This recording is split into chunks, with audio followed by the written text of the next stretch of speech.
We saw in our last reading from 1 Samuel that the Lord had clearly chosen David to be the next king of Israel.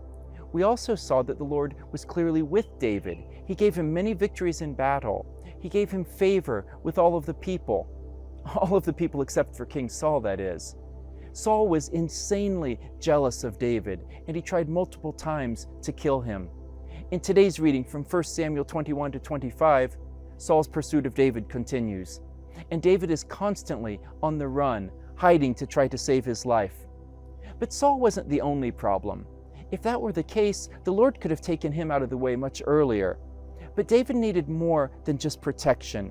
He needed the Lord to work in him to develop the character that he would need in order to lead God's people in God's ways. He needed to learn to trust the Lord at all times, because sometimes even the best of God's people struggle to trust Him to provide for them, to protect them, and to keep His promises to work out His purposes faithfully in their lives. And in our fear, we sometimes take matters into our own hands.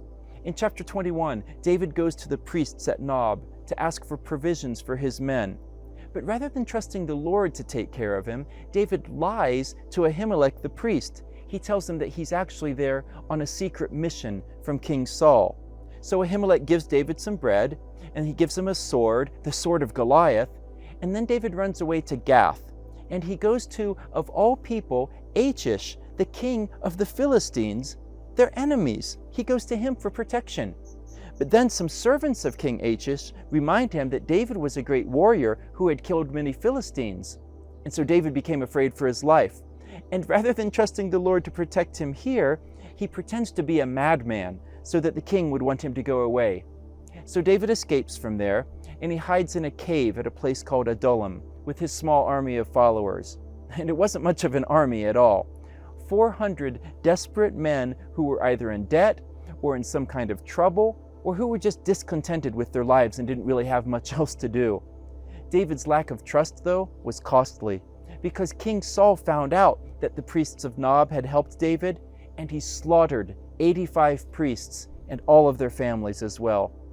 But even though David struggled to trust the Lord sometimes, the Lord was faithful to protect and to guide David as Saul continued to pursue him, because the Lord had made a promise to David, and he fully intended to keep it. Chapter 23, he guided David to help him escape from the city of Keilah, where the people were going to hand David over to King Saul. And then when Saul had David surrounded in the hills, the Lord distracted Saul by sending him a messenger who told him that the Philistines had attacked somewhere, and so Saul went off to fight them and left David alone. In chapter 24, David faces another test of faith, and this time he passes the test. Saul and his men came near to the cave where David and his men were hiding, and Saul, not knowing they were inside, went into the cave to relieve himself. David had a perfect chance here to kill King Saul and to immediately become king. But he resisted the temptation, and he wouldn't allow his men to kill Saul. Even though Saul had proven himself to be completely unfit to be the king of God's people, at the time, he still was the king of God's people, and David respected that. So rather than taking things into his own hands, he left the timing and the method of how he would become king into the hands of the Lord. Chapter 25, David sends his men to a wealthy man named Nabal and asks for provision for his men. But Nabal says, "Who is David? Why should I help him?" David got angry, and he and his men got their weapons and headed for Nabal's home, the plan being to slaughter Nabal and all of his men.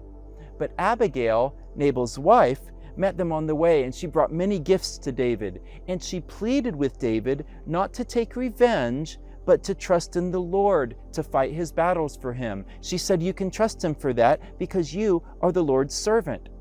And the Lord used Abigail to teach David another valuable lesson, a lesson that we all need to learn as the people of God, and that's this: when we're walking with the Lord, when we are serving the Lord as the Lord's people, when we're giving ourselves to live for the Lord's purposes, we don't have to lie or scheme or fight or take revenge in order to protect ourselves, in order to make things happen.